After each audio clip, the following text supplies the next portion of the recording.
what would Jesus do? I remember growing up that I always have this baller with me, and it says there, WWJD.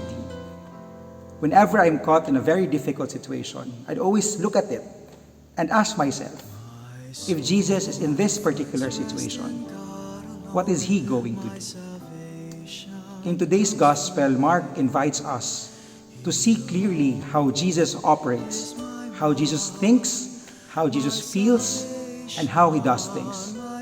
And today also we see how the scribes misinterpreted the acts of Jesus Christ. They believe that Jesus is possessed by Beelzebul. That is why discernment is very important.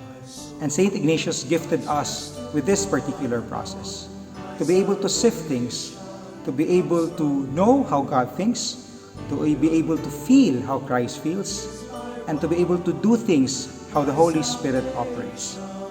And how do we know that we are growing in discernment, that we are becoming persons of discernment? It is simply by growing in faith, hope, and love. To be persons of discernment is to be persons of unity and not persons of division.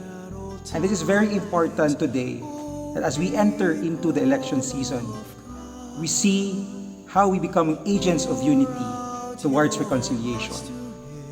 How are we operating things? Are we inclusive? Do we respect the political opinions of others? Or do we shun people because of political color? And I hope as we are growing as persons of discernment, we are also forming and informing our conscience. Then we ask ourselves, do we respect the truth? Do we respect life? Do we have high regard for human dignity? And I hope these things are becoming topics of unity and not division.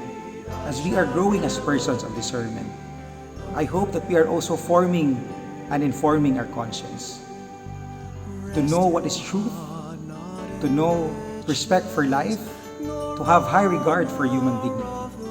And again, as we enter into this political season, this election season, we ask ourselves, are my candidates have high respect for unity and not division?